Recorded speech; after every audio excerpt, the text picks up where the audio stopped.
مادر فرشته بود کی گفتا که پر نداشت. فرزند بود بال و پرش خود خبر نداشت.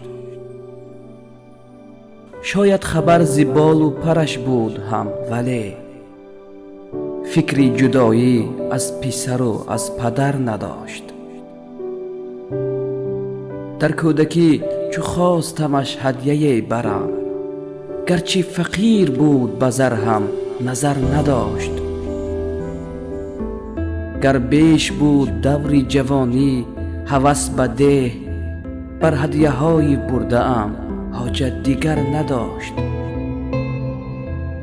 آبش به جای هدیه چکاندم چو قطره، دور لبش به غیر دعا بر پسر نداشت. مادر فرشته بود پری خویش ماند و رفت، از درد و رنج قلب مدار آنقدر نداشت. مادر فرشته بود فرشته همیشگی، جز داغ و درد زندگی رنجی اگر نداشت.